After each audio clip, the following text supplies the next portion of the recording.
Në atmosferë festash dhe krenarie, shkolla fillore Ismail Qemali në Shkup, sot me ngjyrat dhe emocionet e 28 nëntorit, nxënësit me veshje tradicionale dhe buzëqeshje të sinqerta, sollën një program artistik të gjallë me valle, këngë dhe recitime, që pasqyronin dashurinë për kulturën shqiptare. Në këtë ceremoni ju bashkua dhe kryetari i komunës së Çajirit, Izet Mexhiti, i cili theksoi se janë mbledhur në një ditë të shënuar për kombin 28 nëntori, ditën kur u shpall pavarësia e Shqipërisë dhe kur flamuri ynë u ngrit si simbol i dinjitetit, sakrificës dhe vullnetit të pathyeshëm për lirinë.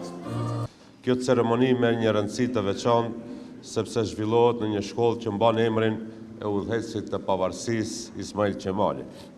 Emri i tij është i lidhur me ditën e sotme, po aq sa flamuri që valvitet me krenari, sepse ishte ai që i dha kombit drejtim, vizion dhe qartësi në momentet më vendimtare të historisë tonë.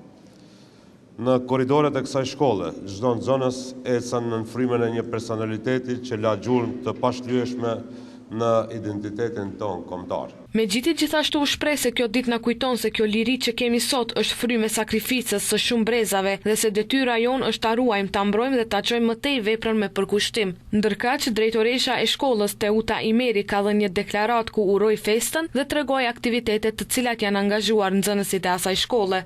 Ismail Qemali sot feston patronatin, 10 vjetorin e ndrimit të emrit nga Rajko Zhizifov e kemi Ismail Qemali. Të gjithë nxënësit me aktivitete, programin e kanë klasat e larta edhe klasat e pesta, të cilat çdo vjet përgatisin për patronatin e shkollës. Kemi aktivitete, mbajtëm edhe orë letrare me nxënësit e klasëve të larta.